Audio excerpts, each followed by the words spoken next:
I wanted to talk to you today about a couple of hamstring stretches that I find really useful.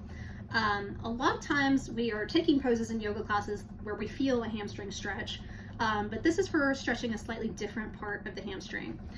The hamstring is the muscle in the back of your leg at the top part.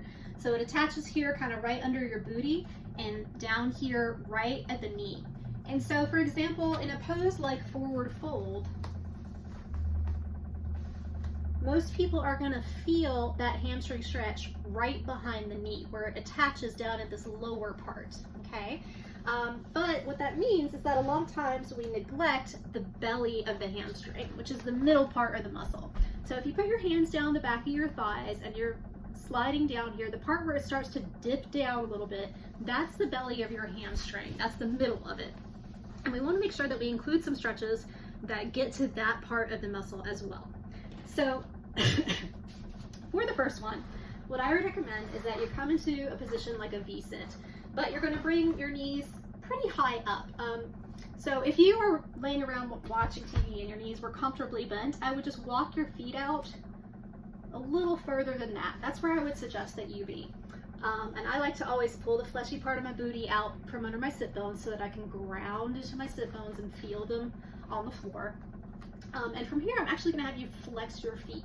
So make sure their feet are active, going straight up to the ceiling. We're going to take a nice big deep breath here. And we're going to go over, okay?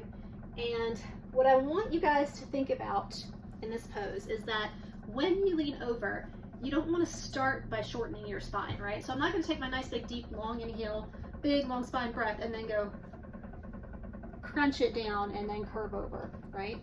I want to maintain that sense of length from my tailbone through the crown of my head. The visualization that I like to use is that the base of my spine, my tailbone right here, is like the point of a compass, right? And then my spine is the nice long pencil. And then through the crown of my head is the point of the pencil, right? The little lead tip.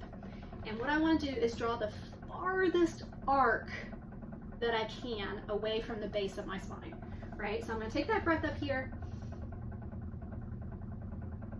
and I'm going to lengthen through the top of my head to stretch over. So see how much my torso gets pulled long before it drapes over my thighs, right? I'm letting my elbows become passive here and just gripping gently around my heels, and it's not until I can't stretch out of that crown of my head any further until there do I let it drop down.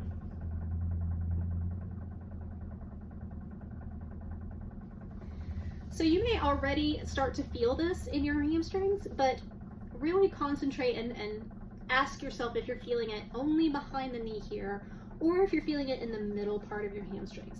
If you need a slightly bigger stretch there, I'd recommend that you keep your hands on your ankles. Just make sure you're not pulling your body forward with your arms, right? We're not using the strength of our arms to gain flexibility. And then just scoot your booty back, just a scotch, right? And then again, see if you can achieve that sense of length before you drop the head.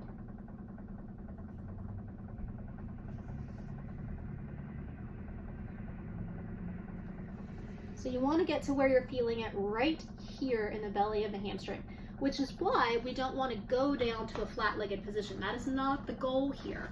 A flat-legged position, you will definitely feel a hamstring stretch, but you're probably going to move the stretch down into that lower part behind your knee.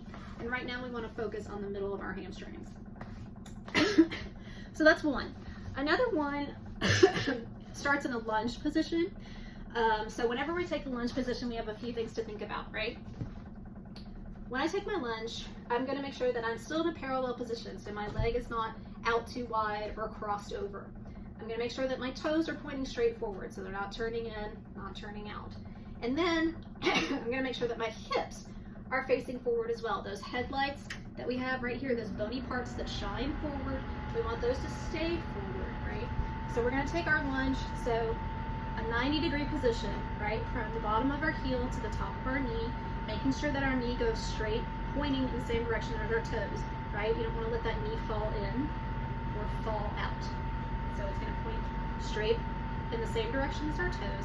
And from there, we activate this left hip crease, or whichever one you have in that lunge position, so that I'm pulling back on it a little bit, right? That's to maintain my hips going forward. From there, you're going to do the same idea, same nice big stretch up. You're going to elongate the torso over the thigh.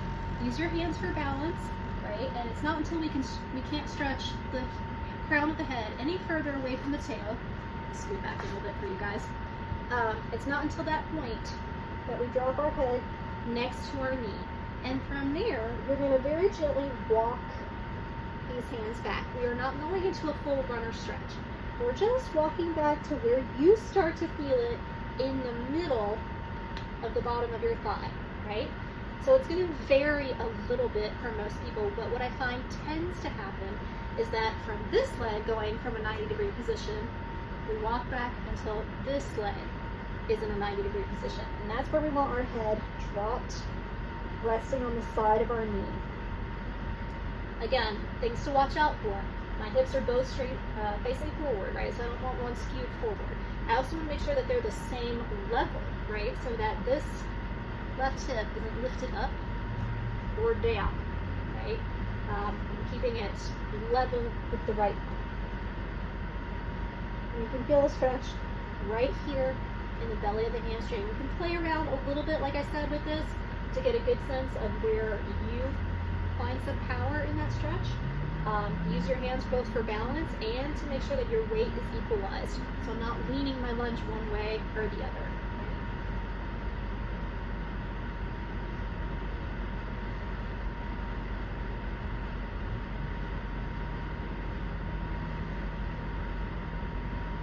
A few nice, big, really deep breaths there, and you'll really get a lot of benefit out of that stretch.